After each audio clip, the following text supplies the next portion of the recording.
Structure या visit किया हो, ये टोटली आप लोगों के लिए भी शायद एक लर्निंग कर्व में एक नई चीज़ आप लोगों के लिए प्रोजेक्ट, और बहुत सारी चीज़ें हमें आप लोगों से सीखने की जरूरत है, क्योंकि डॉक्टर साहब मुझे बता रहे थे कि आप लोगों की जो एजुकेशनल स्टैंडर्ड्स यूनिवर्सिटीज़ के हैं वो माशाल्लाह बहुत अच्छे हैं, तो बहुत सारी चीज़ें होंगी जो हम आप लोगों से सीखेंगे।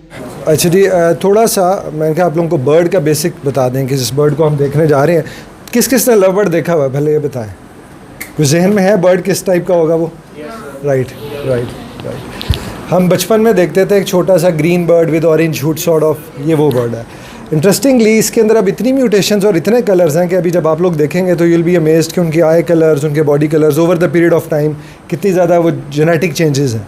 अच्छा, जीन्स के बारे में तो डॉक्टर साहब हम बहुत ज़्यादा आपके स्टूडेंट से सीखेंगे, बहुत बता नहीं पाएंगे, लेकिन आपको अपना प्रैक्टिकल एक्सपीरियंस से बता सकते हैं कि म्यूटेशंस जो हैं, जो बेसिकली फिर जीन्स जिनकी आप स्टडी करते हैं और इस पर रिसर्च सेंटर्स भी इस्टेब्लिश्ड हैं, म्यूटेशंस जो हैं वो नेचुरली अल्लाह ताला डेवलप करता है, हम लोग उसके सिर्फ उसके कॉम्बिनेशंस पे काम करते हैं। तो थोड़ा सा इसका इंट्रोडक्शन मैं देता हूँ कि it's an African bird, we call it African love bird, और Agapornis is the technical name of that certain species.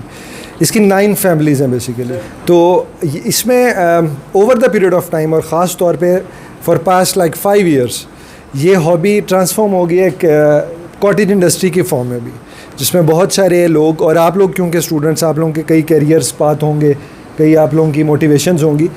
Interestingly हमारी जो एविकल्चरिस्ट, जो वुमेन एविकल्चरिस्ट हैं, उनका नंबर भी खासा है, दे आर इन हंड्रेड्स, और उसमें बड़े वेल एजुकेटेड लोग हैं, ब्यूरोक्रेट्स हैं। उसके अंदर हमारी क्रिकेट टीम की कैप्टन थी miss ex captain miss Shamsha Hashmi, वो हैं, और कई ख़वातीन हैं, यू नेम इट।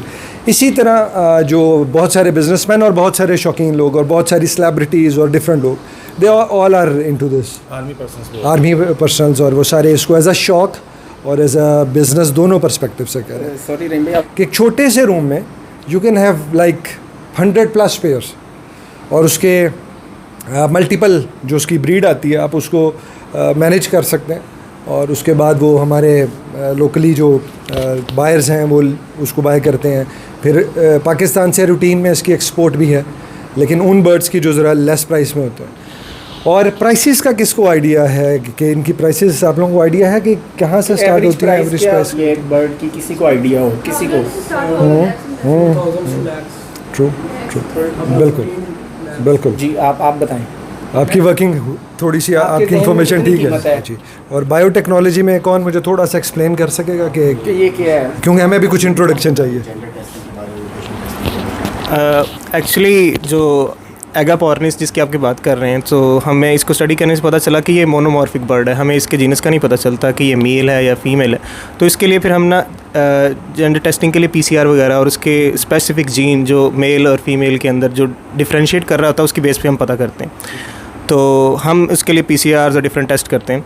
तो इसी तरह पे कुछ बर्ड्स होते हैं, बायोटेक्नोलॉजी के थ्रू हम पता कर सकते हैं कि कुछ बर्ड्स अगर सेम नज़र आ रहे हैं, आम आंख से हमें नहीं पता चल सकता कि म्यूटेशन एग्जिस्ट करती है या नहीं करती। तो बायोटेक्नोलॉजी के टूल्स के थ्रू हम पता कर सकते हैं कि वो वाले जीन्स इसमें मौजूद हैं या नहीं है, या आगे रिप्रोडक्शन के बाद वो जीन्स आगे कैरी करेंगे या नहीं करेंगे। वर्किंग इन द वर्ल्ड, ठीक है। So how you can do this by understanding basics. until you don't know the right strands composition in the DNA, what is the double stranded structure, whether the bird is homologous chromosome, one chromosome is homologous or it is ZZ or WZ system, that is for the X-linked trait or doctor साहब एक इसी से related मेरा एक question है, अगर कोई जैसे वाइल्ड टाइप में नया जीन किसी बर्ड में आप टेस्ट करते हैं तो कुछ नया जीन उसमें आपको मिलता है, तो उसकी ब्रीडिंग हिस्ट्री के बाद ही आप उसे कंफर्म करेंगे कि ये जीन किस तरह वर्क करता है, आइदर वो सेक्स लिंक है या रिसेसिव है या किस तरह वो वर्क करता है या डोमिनेंट है? so as Rahim Saab already told you that mutations occur naturally in the wild. So from the wild the person can capture a bird, then they will cross it with the wild type, ठीक है. So then all the individuals will be produced that will be heterozygous. If the phenotype is recessive, if phenotype is dominant, then dominant also will appear because, ठीक है, so you know better genetics. So I guess, Mohsin Saab, you have much more experience about it.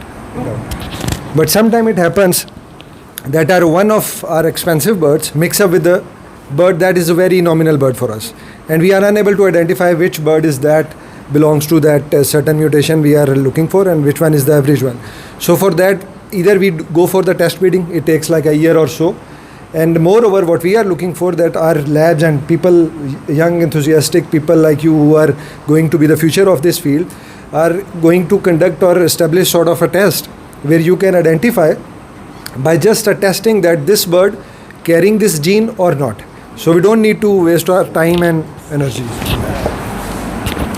Sir के जैसे कि बताया कि our birds are actually monomorphic, तो हमें नहीं पता इसके जेंडर का कि ये मेल है फीमेल है. But I use to visit a local market where they use to put them in pairs. तो मैंने उनसे पूछा कि आपको कैसे पता कि ये पेयर्स में है. तो देख से कि हमें पता चल जाता है जब ये छोटे होते हैं, तो हम इनकी इलियम बोन्स के दरमियान डिस्टेंस से अंदाज़ा लगा लेते हैं कि ये मेल है फीमेल है. तो इज़ इट ट्रू और not? That is also one way to identify male and female, but that is not authentic. एक पेंडुलम का भी आपने मे बी किसी ने वीडियो में देखा हो कि कोई मेटल की चीज़ धागे से बांध के बर्ड के सर पे रखते हैं, और अगर वो सर्कल में जो है वो चीज़ घूमने लग जाए तो इट्स मीन कि ये फीमेल है, और अगर वर्टिकल जाए तो इट्स मीन कि दैट्स मेल. लेकिन वो ऑथेंटिक नहीं है. PCR is highly, you can say, accurate test for gender determination. So there are two bands. One band is sharper and other band is lighter.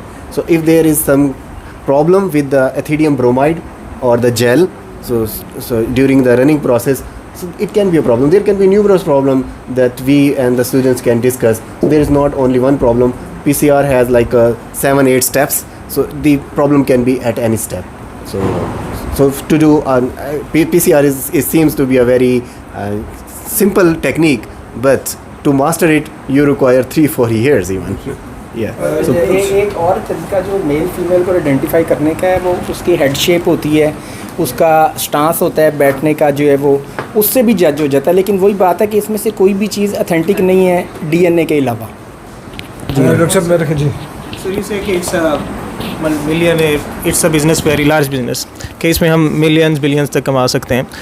कि क्या chances हैं कि local market में, मैंने नॉर्मली फ़िशरीज़ को बहुत आम देखा है, तो हमें पता है कि एक जो रियल फिशरी है उसका जो फिशरी मास्क होता है वो एक आई से क्रॉस करता हुआ पीछे नेक के उसके विंग्स तक जाता है. तो I use to watch many different type, even के एक जगह पे तो मैं पार ब्लू में कंफ्यूज हो गया कि it's a par blue, and use to say कि what's the price of this, and he say 18,000.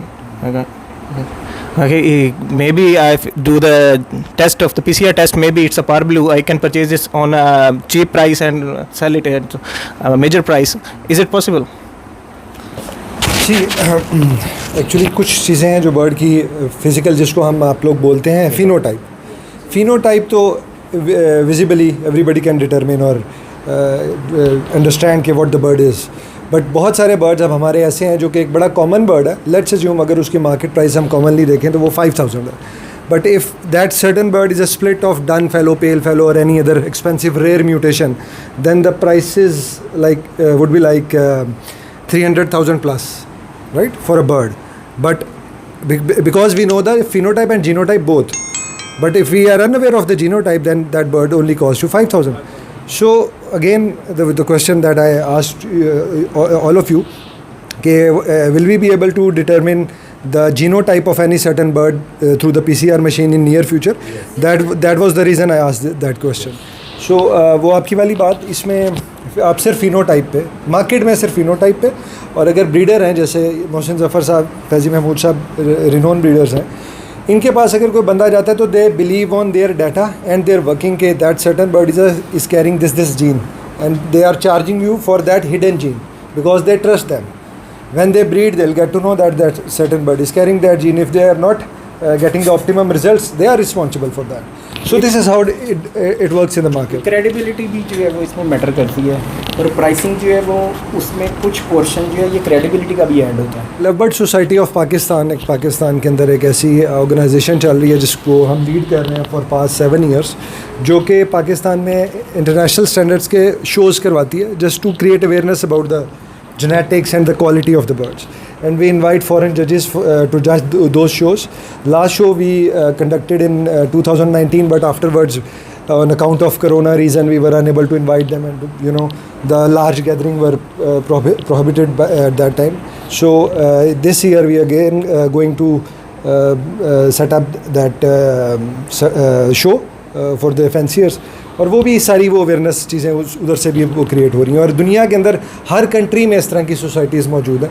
और हम बीइंग अ पाकिस्तानी, मैं आपको थोड़ा सा बताऊं, अगर हम इसके एक्सपोर्ट्स और इसके वो इकोनॉमिक्स को देखें तो Indonesia, Malaysia, Philippines, they are way ahead from us. They have this separate department of aviculture and they are registered in their governments, and they have a role to play in their GDP by exporting that small parrot.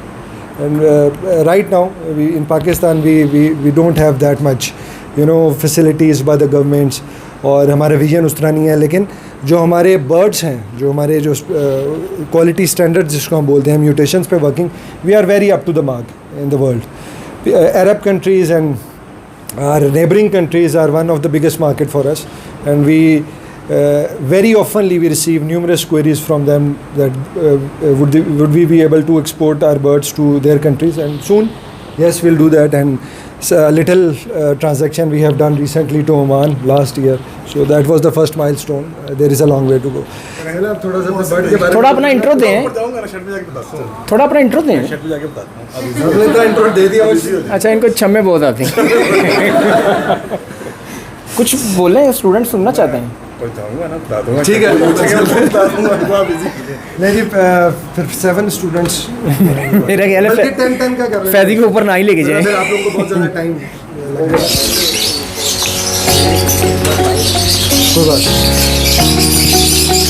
इसका purpose ही basically वही sanitation है.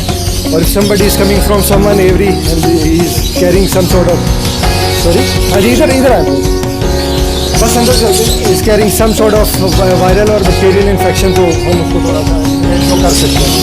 आ जाएंगे please.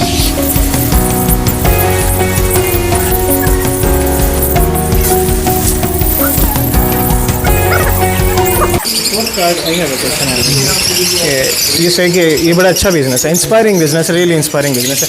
But इसमें एक थोड़ी सी कहते नहीं कि रिलीजियस ईगो है, वो थोड़ी डिस्टर्ब होने के चांसेस नहीं है, क्योंकि the birds they are used to free, they are used to be free. हम इसको कैद करके रख रहे हैं. ये जो रिलीजियस कंसर्न और हमारा जो है, ये सबसे पहले तो आई रियली अप्रिशिएट कि we are that much thoughtful and careful about the other creatures of Allah सुब्हानहू व तआला, कि हम इसको सोचते हैं. But that applies only on those bird that are wild और indigenous in that certain area. ये बर्ड अगर आप अभी, मैं आपको टेस्ट नहीं करवा सकता, लेकिन अगर अभी मैं एक बर्ड छोड़ूँ आपके सामने, जो डिफरेंट ईगल्स और काइट्स हैं, ये फ़ौरन उसको चीर फाड़ दें. नई टेक्नोलॉजी डेवलप हो रही है, उसके लिए नेचुरली के बजाय हम आर्टिफिशियली भी म्यूटेशन यूज कर देते हैं. You can create that mutation or you can combine it. ना we can create the mutation. बिल्कुल आप हमें ग्रीन फिशर दें, लेकिन सिंपल सी बात है कि it requires a lot of, जैसे कहते हैं कि टेक्निक एम्ब्रियोनिक स्टेज पे, it's a long term process, like it may take 4-5 years. Very long term process, because I believe whenever any certain mutation occurs naturally, there are numerous mutations, specifically red eye mutations. We call it albinism. People have just mentioned. That is, we take it as a mutation, but probably in your studies you take it as a disease. I don't know. Yes, it's a disease. It's a disease. थोड़ा सा मैं आप सब लोगों को थोड़ी देर के लिए I need your attention जी. थोड़ा सा मैं आपको बेसिक ये बता दूं कि ये जो आप 1 से लेके लाइक 185-90 तक जो केजेस देख रहे हैं, we call it a breeding cage. इसके डिफरेंट साइजेस हैं और इसकी नंबरिंग हुई होती है. और जो आप ये बॉक्स देख रहे हैं, this is the breeding box. ठीक है, हर बॉक्स के ऊपर ये दिखाए एक सर्टन वो चिट लगी हुई है जिसके ऊपर मैंने कुछ नंबर्स लिखे हुए. ये बेसिकली वही डाटा है जो हम जेनेटिक्स को, आप समझ लें कि आप लोगों का जो रोल फ्यूचर में है ना जी, कि जीन्स को कैसे, हम उसी को नोट करने के लिए हर चीज़ लिख रहे हैं. फिर अगर इसमें कौन सा बच्चा है, उसकी एज क्या है, उसने एग लेइंग कब की है, उसके हैचलिंग की एज क्या है, ये सब कुछ इससे है. अभी क्योंकि breeding season almost about to end, ये हम जब समर स्टार्ट होती है अप्रैल से onwards, we don't take breed of the bird, remove all the boxes. तो ये कुछ जो है इसमें छोटे छोटे बच्चे हैं। I show you some chicks as well. आ जाएगा। इनके पाँव में ना वो चिट लगी हुई है, उनका उनका क्या होगा? वो एक रिंग है, मैं आपको रिंग दे दूँगा। ये वो रिंग है जी जो हमने अपने बर्ड के पाँव में डाले हुए हैं। ये रिंग बेसिकली जब बच्चा कोई 10 से 12 दिन का होता है तो we put this ring on, और उसके अगेंस्ट हम एक पेडिग्री रिकॉर्ड मैनुअल मेंटेन करते हैं। ये पीस आप पकड़े, जैसे कि वो एक just a form of register. इसके अंदर कुछ रिकॉर्ड है इसका। ये रिंग नंबर चल रहे हैं, लाइक 235 के क्या बच्चे हैं, 268 किसका बच्चा है, किस जगह पैदा हुआ, उसकी जेनेटिक्स जो आप सारा कह रहे हैं। उसके बाद यही रिकॉर्ड डॉक्टर साहब अब हमारे पास सॉफ्टवेयर भी अवेलेबल है यहाँ पे, वो मेरे फ़ोन में शो ही। उसके अंदर हर बर्ड सॉफ्टवेयर के अंदर भी है। तो अगर कोई बर्ड यहाँ से निकलता है या हमें नहीं पता वो क्या है, तो we just need to enter their unique identity number जो कि उसके रिंग पे लिखा है, और आपके पास पूरा डाटा आ जाएगा। उसकी सारी पेडिग्री आ जाएगी, उसके सिबलिंग्स आ जाएंगे, उसके हाफ सिबलिंग्स, जो भी डाटा आपने एंटर किया।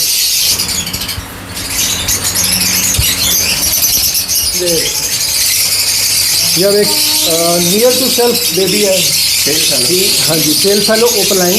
अच्छा, ये बर्ड 3 म्यूटेशंस कैरी कर रहा है, बल्कि correct me if I am wrong.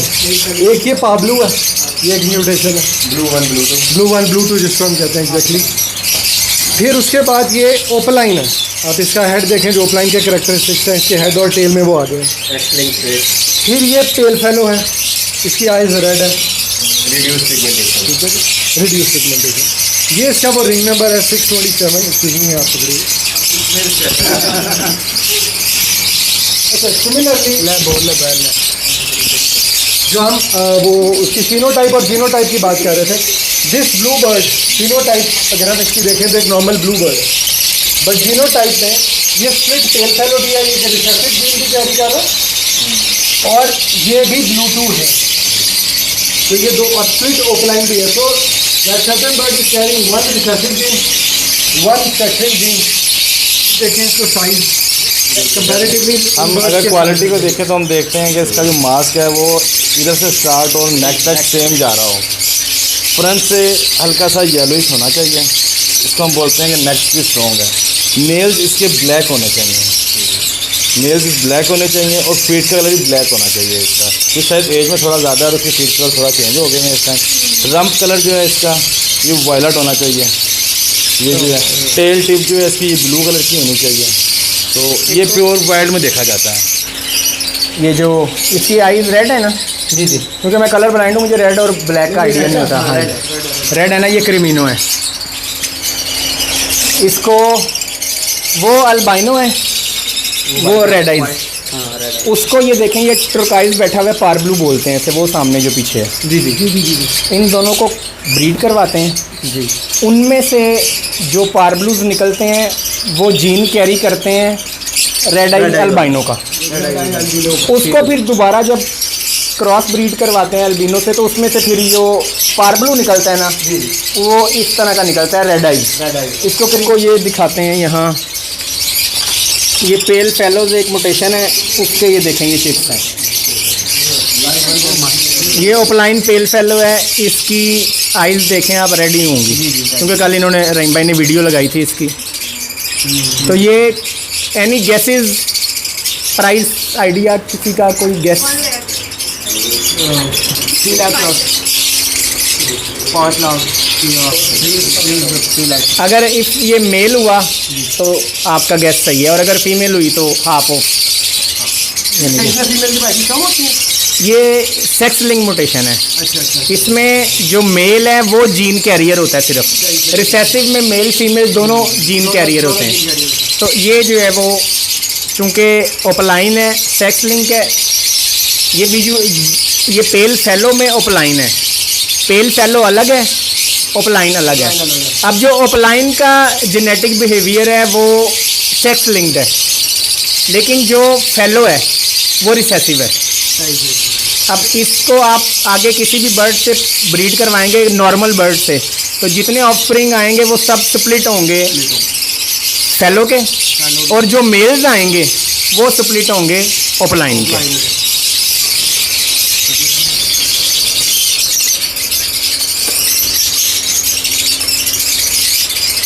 इसको सेपरेट रखा हुआ है इसकी नहीं, सेपरेट नहीं है, बच्चे हैं ये, पेरेंट्स उसके बाहर हैं। अच्छा वो हाँ, ये आपने बाहर ब्रीडिंग बॉक्स देखे होंगे, आगे इसके जो है वो सुराख है जहाँ से अंदर जाते हैं। ये ब्रीडिंग बॉक्सेस हैं, जैसे ही गर्मी आती है, ब्रीडिंग सीज़न ख़त्म होता है, ये बॉक्सेस उतारते जा रहे हैं। गर्मियों में ये ब्रीड नहीं करते, इनका जो ब्रीडिंग सीज़न है वो सितंबर अक्टूबर में नॉर्मली मौसम बेहतर होता है, अक्टूबर से लेके अप्रैल मई तक जाता है। अब जैसे जैसे ये बच्चे सेल्फ होते जाएंगे, ये बॉक्सेस उतरते जाएंगे। तो सारे में गेम्स अगर हम इंसर्ट करें कि ये सारा साल ब्रीड करें तो वो कुछ नहीं आपने ये देखें, अब जैसे एसी इन्होंने लगाया हुआ है, नॉर्मली जिनके ओपन एयर शेड है ना, जो टेम्परेचर मेंटेन नहीं कर सकते, वहाँ इस वक्त शेड का टेम्परेचर जो है ना वो मोर देन 35 होगा। लेकिन चूँकि इन्होंने एसी लगा के कंट्रोल किया हुआ है, तो इस वक्त यहाँ टेम्परेचर मेरा ख्याल है नॉट मोर देन 30 होगा। तो 30 टेम्परेचर तक ये बेस्ट है इनके लिए ब्रीडिंग टेम्परेचर। अगर ये चाहें इसको तो पूरा साल भी ब्रीड करवा सकते हैं, लेकिन रेस्ट देना भी ज़रूरी होता है। 3 से 4 माह का रेस्ट लाजमी देते हैं, ताकि वो जो कैल्शियम डेफिशिएंसी हुई है, जो मिनरल्स की डेफिशिएंसी हुई है, वो रिकवर कर लें। अगर उनकी डाइट वगैरह न्यूट्रिशनल हम दे दें नहीं, तो भी नहीं, क्योंकि जब एक फीमेल एक दफ़ा एग ले करती है तो वो उसकी बॉडी का 35% कैल्शियम जो है ना वो कंज्यूम हो जाता है। तो इसलिए इसको फिर दोबारा कंडीशन में लाने के लिए, अब जब फ़र्ज़ करें अभी बॉक्स उतर गए, जून जुलाई अगस्त ये 3 माह ये रेस्ट करेंगे, इनको कोई मल्टीविटामिन कोई कैल्शियम नहीं होगा। उसके बाद जब आपने लेट सपोज कि आपने अक्टूबर के मिड में बॉक्स लगाने हैं, तो उससे 45 डेज़ पहले इनको कैल्शियम मल्टीविटामिन का पूरा कोर्स करवाना शुरू कर देंगे, ताकि ये ब्रीडिंग कंडीशन में भी आएँ और जो जो इनकी जो है वो डैमेजेस बॉडी में हुए थे वो भी रिकवर हो जाएं। तो फिर इनको 45 डेज़ पहले प्रिपेयर करने के बाद ब्रीडिंग बॉक्स लगाते हैं। आपका एक बाहर निकला हुआ है। जी ये वेलकम कर रहे हैं आपको। वो कोई ना कोई निकल आता है। ये मैं जब स्टार्ट मैंने ये किया 2009 में, तो मैं अक्सर मार्केट जाता था, टोलिंटन मार्केट बर्ड्स लेने। तो मैं अक्सर उन्हें कहता था ये बर्ड लड़ते भी बड़े हैं और ये मतलब एक दूसरे को मारते भी हैं। तो उन्होंने कहा इसका नाम तो उन्होंने वैसे ही लव बर्ड रखा हुआ है, ये बड़े तकरीबकार हैं। तो ये देखें, ये वेट्स लगाए हुए हैं स्पेशल इनके डोर के आगे ना, ताकि वरना ये क्या करते हैं, ये चोंच से उठा के तो बाहर निकल जाते हैं। ये चूँकि मैंने झूठ बोला है इसलिए लाइट चली गई है। निकल जाते हैं, ये सच है।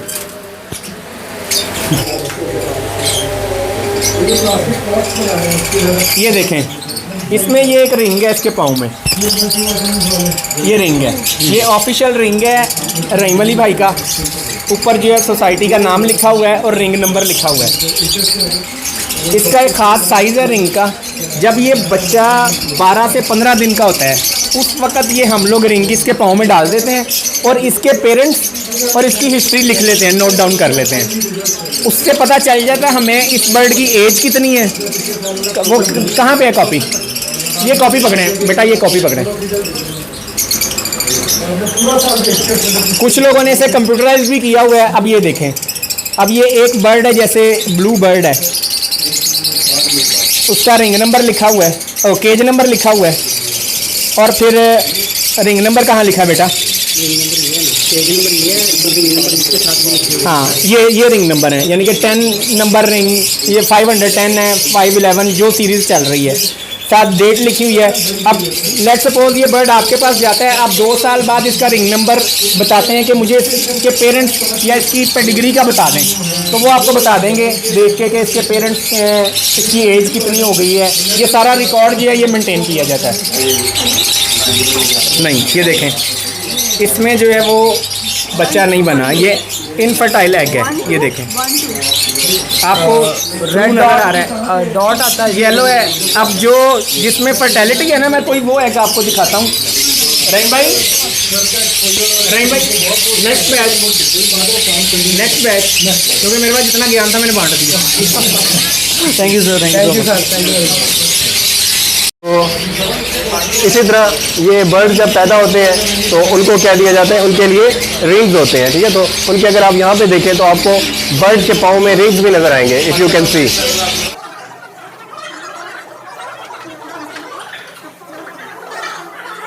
2 चैनल्स में आपको बताता है, ढिल्लू एवरी के नाम से हाँ ये तो लिखा हुआ था आपके केजीज आपके साथ मेरा नंबर ले लें, मैं आपसे शेयर कर लूँगा। और फेसबुक पे भी पेज है सर, और बोल इसी रहे तरह बर्ड नामा के नाम से अगर आप सर्च करेंगे उस पर भी आपको यूट्यूब चैनल्स मिल जाएंगे जिसमें सारी डिटेल्स। अच्छा इट दोनों एस्पेक्ट से ब्रीडिंग के बारे में टिप्स पे भी वीडियोस हैं, कमर्शियल एस्पेक्ट पे भी वीडियोस हैं, सारे जो है वो ऊपर आपको छत के कोने पे बैठे हुए हैं सारी information दे रहे हैं। अच्छा it was very different to watch and the colors was very amazing. It was like fascinating to see such colors, green, blue and I really like it. The tour was good. जब sir ने हमें यहाँ पे लेके आए, हमें idea नहीं था कि हमें ये सब कुछ दिखाना है। हमें ये था किसी पार्क वगैरह में लेके जा रहे हैं किसी लेकिन हम थोड़ा शॉक्ड हो गए थे, सर हमें कहाँ पे ले आए हैं। लेकिन जब हमने ये सारा कुछ देखा हमें मज़ा आया, अच्छा एक्सपीरियंस रहा है हमारा।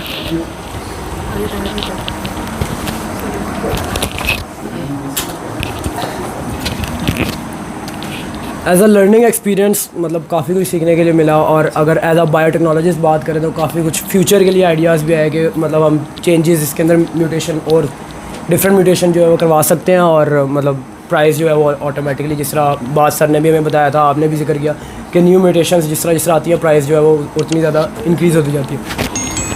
इट वाज ट्रूली अमेजिंग और उसके साथ जेनेटिक्स को भी देखना और डिफरेंट कॉन्सेप्ट्स को समझना, तो it was really amazing. Love birds के मैंने इतनी टाइप्स नहीं देखी थी, इतनी डाइवर्सिटी इनमें। इसके अलावा इनके बिहेवियर, इनकी डाइट, तो सब चीज़ें बहुत अच्छी थी। इसके अलावा इनका एनवायरनमेंट जो बहुत ज़्यादा था, इतनी ज़्यादा optimised conditions, it was good. ये आप लोग यहाँ गर्मी में बैठे हैं, ऊपर एसी चल रहे हैं। बहुत इन्फॉर्मेटिव था, like different species love birds की इकट्ठी फर्स्ट टाइम देखे हैं इतने ज़्यादा। उसको सलाम मिली बहुत अच्छा एक्सपीरियंस रहा, बहुत सी चीज़ें सीखने को मिली और बर्ड्स को देख के काफ़ी अच्छा लगा कि डिफरेंट स्पीशीज़ फर्स्ट टाइम हमने ऑब्जर्व किए हैं इस तरह से। और आप सबका बिहेवियर भी सब कुछ बहुत अच्छा था, सबके लिए थैंक यू। बहुत अच्छा एक्सपीरियंस था और एक अच्छा आइडिया था कि पहले मतलब हम सिर्फ ग्रीन पैरट्स देखते हैं जो हमने अपने घरों में देखे होते हैं, तो अब यहाँ पे कलरफुल बर्ड्स को देख के बहुत अच्छा लगा और ये आइडिया भी बहुत अच्छा लगा क्योंकि करैक्टरिस्टिक्स भी हमने देखी, तो बहुत सारी चीज़ें जो है ना वो माइंड में आ रही हैं कि अब हमें भी कुछ करना चाहिए। बहुत अच्छा एक्सपीरियंस था, डिफरेंट कलर देखने को मिले, फर्स्ट टाइम इतनी वैरायटी देखी, अच्छा था। बहुत अच्छा एक्सपीरियंस था, काफ़ी हम लोगों ने बहुत अच्छा एक्सपीरियंस था और बर्ड्स के कलर्स बहुत ज़्यादा अट्रैक्टिव थे और बहुत कुछ हमें सीखने को मिला।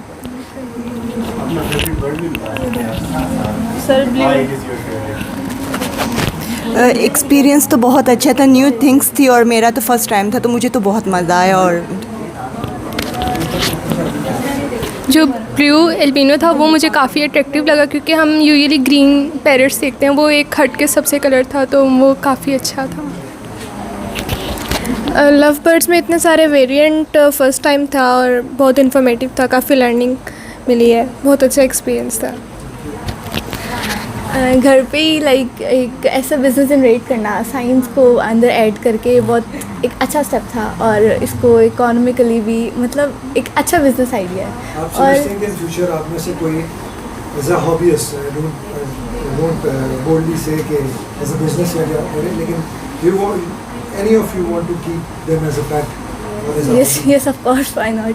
और मतलब इस लेवल तक आने के लिए तो टाइम चाहिए, लेकिन बहुत छोटे स्केल पे हम स्टार्ट कर सकते हैं, तो हम एक टाइम पे हम यहाँ तक भी पहुँच सकते हैं, not a big deal.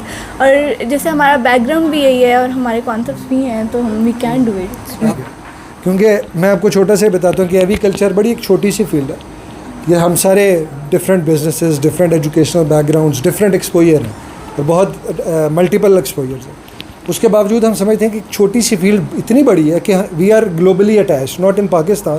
Doctor साहब को आइडिया हो गई, हम लोग यूरोप से लेके और हमारे जितने अरब कंट्रीज है वो they are attach to us. एक ग्लोबल विलेज वाला जो कॉन्सेप्ट किसी टाइम पे हम पढ़ते थे वो आज ऐसा ही है। तो और वो रिस्पेक्ट चीज़ें सारी, क्योंकि जो भी आप लोग करें उस फील्ड के अंदर आप लोग मास्टर हो। This is what we have learned. अगर आप एक छोटी सी चीज़, आई डोंट नो आपकी फील्ड से रिलेटेड कोई बहुत ही मिनिएचर हो ना, जिसको आप समझते हैं कि अनटच्ड और इसका कोई स्कोप नहीं, उसके अंदर if you master your self, आपसे बड़ा बंदा कोई नहीं और आपको लोग फॉलो करेंगे और आप उस स्कोप को खुद डेवलप करने वाले बने।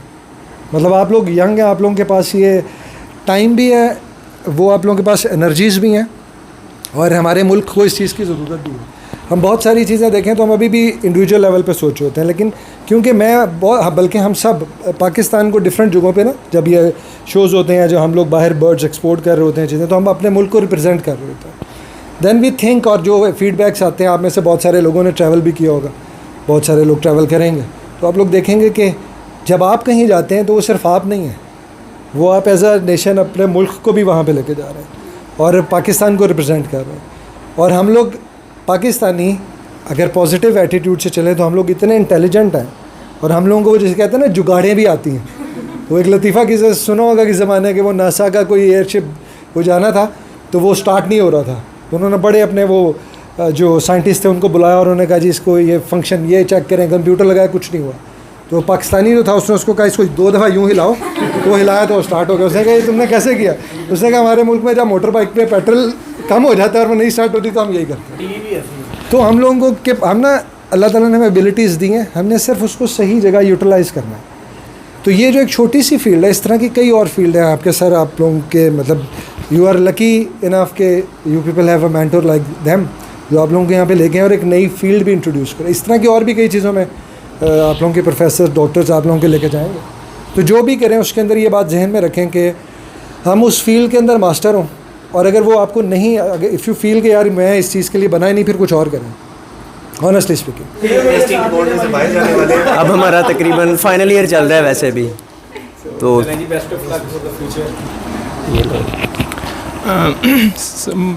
यहाँ पर आके काफ़ी ज़्यादा मतलब कि बर्ड की वैराइटीज़ और काफ़ी ज़्यादा कलर वगैरह देखे, और सबसे ज़्यादा जो फैसिनेट मुझे किया कि हर बर्ड को आपने डिटेल जिस तरह लिखी हुई है, मतलब कि हर उसका एक मतलब कि डिटेल उसकी आपने रजिस्टर पे की हुई है, तो काफ़ी ज़्यादा ये हुआ कि काफ़ी ज़्यादा एफ़र्ट की हुई है आपने और काफ़ी अच्छा लगा ये। जी आप बताएं। अस्सलाम वालेकुम। एक तो पहले आप लोगों का पहले तो आप लोगों का शुक्रिया कि आप लोगों ने जो है ना हमें इनवाइट किया यहाँ पे, और सर का स्पेशली। दूसरा ये कि यहाँ पे आके बहुत ही अच्छा लगा और हमें कुछ यूनिक देखने को मिला। लोकल मार्केट्स तो बहुत देखी, वहाँ पे बर्ड्स वगैरह देखे, वो लोग भी ब्रीड करवाते, लेकिन जैसे आपने बताया था ना कि वो तो कौन से है ये देख के वैसे करो, लेकिन जो ट्रू ब्रीडर्स देखे ना बहुत अच्छा लगा, और इनकी केयर देख के जैसे आप लोग करते हैं तो अच्छा। First of all thanks to all of you कि आपने हमें इनवाइट किया। और उसके बाद जो एक चीज़ मैं कहना चाहूँगा, आपको कॉम्प्लीमेंट देना चाहूँगा कि जितनी मेहनत आप लोगों ने इन बर्ड्स को लेके की है, क्योंकि जितनी सफाई हमने देखी है वहाँ पे बहुत मुश्किल होता है, क्योंकि हमने भी घर में ना एक दफ़ा शौक हुआ था भाई को, तो तालियां बजाओ यार फिर तो इनके लिए। अच्छा, तो वो हम लोगों ने भी ना वो क्या कहते हैं मुर्गियाँ वगैरह जो होती है ना, तो वो पाली, तो उसमें भाई को यही प्रॉब्लम रहती है कि जब सफाई करनी पड़ती है ना तो भाभी से अलग डांट पड़ी होती है और अम्मी से अलग डांट पड़ी होती है। तो ये चीज़ जो है ना मुझे काफ़ी अच्छी लगी। और मोस्ट फैसिनेटिंग थिंग हम एग्रीकल्चर की बात आज भी डिफरेंट सिटीज़ में जो वर्कशॉप्स होती हैं हम लोग वहाँ जाते हैं, और सोसाइटी भी जो हमारी है तो हम लोग इस चीज़ को इंट्रोड्यूस करते हैं। फिर मेन स्ट्रीम मीडिया पे अब पिछले 1 साल से मैं 4-5 टीवी चैनल्स पे जो इंटरव्यूज़ हुए उसके लिए जो कॉन्टेक्स्ट थे उसको यूटिलाइज़ किया, फिर ख़ुद ही चैनल्स ने वो इनवाइट करना शुरू कर दिया और हमने इसको नेशनल लेवल पे इंट्रोड्यूस करवाया। उस टाइम पे ये सारी चीज़ें हमें ना कोई गाइड करने वाला था, ना हमें मार्केट्स का पता था कहाँ सेलिंग करनी है क्या चीज़। ये सारी चीज़ें अब यूँ समझ लें एक चैलेंज था, लेकिन क्योंकि जो मैंने पहले बात की पैशन की, मुझे शौक़ था, तो वो जो आपको मैं कह रहा था ना कि वो काम करें जिसके लिए आप बने हैं, जो आपका टैलेंट है। सबसे मुश्किल काम ये है कि आपको ये पता चल जाए कि आपकी स्किल सेट क्या और आपका टैलेंट क्या है, वहाँ पे आप फिट इन हो जाए। तो ये पिछले 7-8 साल की जर्नी है यार, और इसके अंदर फिर जब ये सारा, अगर मैं इसको बिज़नेस पॉइंट ऑफ व्यू से देखूँ तो हम में से ऑलमोस्ट सब लोगों ने बहुत सारी चीज़ें अपने एसेट्स डेवलप किए हैं, बहुत अर्न किया, लोगों को भी मौका दिया, लोगों को गाइड किया। वो है ना जी कि अगर आप करोड़पति बनना चाहते हैं तो लोगों को लखपति बनाना, तो आप करोड़पति बन जाए। तो इससे फर्स्ट ऑफ ऑल ये जो सारी एफ़र्ट थी इसका क्रेडिट तो सर मुरीद को ही जाता है, क्योंकि मैं खुद भी देखता था इनके साथ ही ऑफिस शेयर करता हूँ मैं, और तकरीबन 1 साल से सर इसके जो देख रहे थे इसको शुरू करना चाह रहे थे। कुछ इनका एक्सपीरियंस था very when he was early in the childhood, और जब इन्होंने एज अ प्रोफेसर जो है ज्वाइन किया तो उसके बाद of course there are some commitments early on and it is very difficult to find time, but after that he studied about the love birds और मुझे याद है कि अक्सर जो है वो वीडियोस भी देख रहे होते थे। कुछ वर्कशॉप्स इन्होंने पीसी होटल में जो थी वो की, फिर उनकी जेनेटिक्स के ऊपर काम, बुक्स रीडिंग करनी शुरू कर दी इन्होंने। और frankly speaking I was blank at that time, और मैं ये कहता था कि what are you doing about that, because I had no passion about that. तो लेकिन ये कि इनको देखते कि ना, तो there was slide something that I went across के ये कुछ तो है जो ये सर लगे हुए हैं अदरवाइज़। तो इन्होंने फिर जब डिस्कशन होती थी, हमारे एक और भी कोलीग हमारे साथ ही बैठते हैं, डॉक्टर इरफान, आपको भी पता होगा सबको, तो वो भी इसमें काफ़ी इन्वॉल्व थे। तो तब मुझे अंदाज़ा नो इस फील्ड में बहुत पोटेंशियल है ना। सबसे पहले डॉक्टर साहब के लिए बिग हैंड।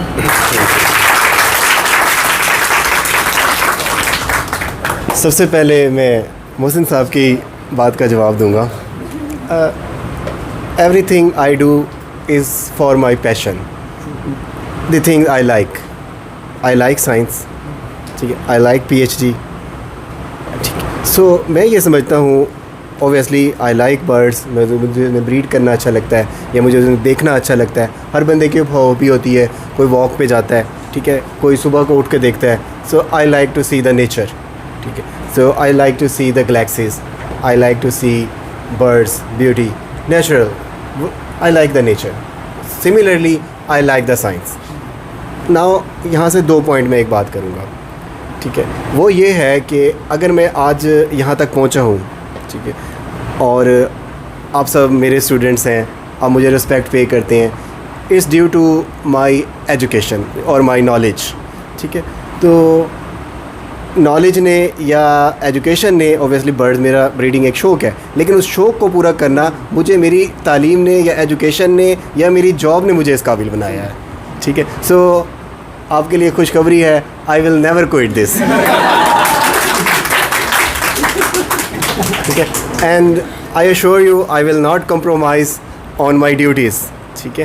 तो but I also assure you that I will keep some birds, ठीक है, maybe not for business, so business is not, but it's my passion, ठीक है। So and I very appreciate and even I am fan of the lovebird breeders, other breeders as well, and there are so many opportunities.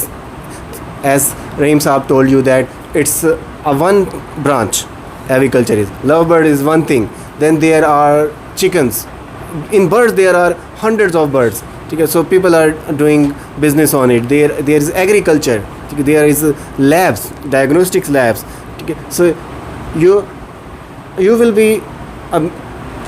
be amazed to see that even the Bill Gates want to be biotechnologist if he got the next chance, because he know the potential. But just you have to explore the potential. It doesn't mean that you will explore your potential overnight. Explore. You can understand from the words. When you have to explore, you have to do a lot of struggle. You have to find a lot of time. And I told you how I have found my passion and linkages and how I can deliver my knowledge to you, and obviously and I can contribute between not only students but the industry, and in the end of course for myself. Thank you so much. And in the end please, and for all of you, please give a big round of applause. I'm very thankful, sir, very thankful.